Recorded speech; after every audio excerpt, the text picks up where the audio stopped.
So we're making learning tarot so much easier as we master the minor arcana, and we talk about the 7 and 8 of cups. So starting with the 7 of cups, this can represent choices, illusions, even fantasy and reality. This is governed by the planet of Venus, which is about desires, imagination, and temptation. So the core meaning of this card is that there is a moment in time where you need to make a decision, and your choices are based on how you feel. Because remember, cups are about emotions and feelings and intuition, but choices aren't always as easy as they seem. And as you can see, the 7 of cups is filled with different objects. Some are good, some are not so good, some are toxic even. So you need to make a choice despite any distractions or anything that might be clouding your judgment. So on the shadow side, this can be wishful thinking, analysis paralysis. We've all been there where maybe there's too many choices to make. So then you just make no choice, but yet that's a choice. I know it's a brain twister.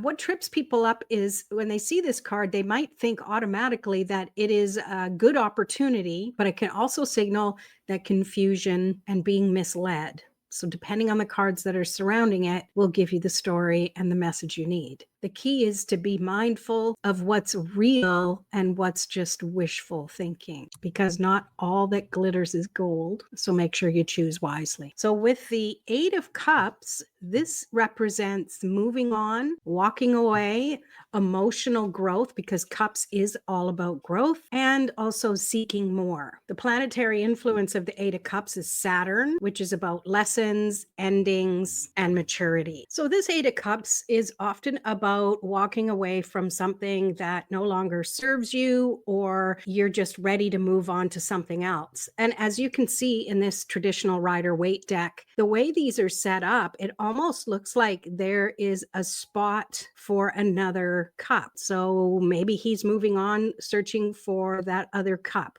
that's going to help fulfill him a little bit more. So it's also about emotional growth. What are you emotionally outgrowing at this time? And what's calling you forward to search for something else? What trips people up sometimes is seeing this as loss, which sometimes it does show up as that, but it's also about choosing something else. Choosing personal growth over feeling stuck where you are. Could also be emotional detachment. Sometimes that's because it's a healthy thing to do. Other times that detachment is unhealthy and it's something that needs to be addressed. It really comes down to what are the other cards in the reading, but as we are just purely looking at the individual cards, this gives you a better understanding and a relationship with them. Sometimes walking away is the bravest choice and the most difficult choice, because true fulfillment comes when you're willing to walk away from something that no longer serves you. Well, I hope you like this video. Make sure you subscribe, and if you haven't signed up for the play sheets, the link is below. We'll see you in the next video. Peace.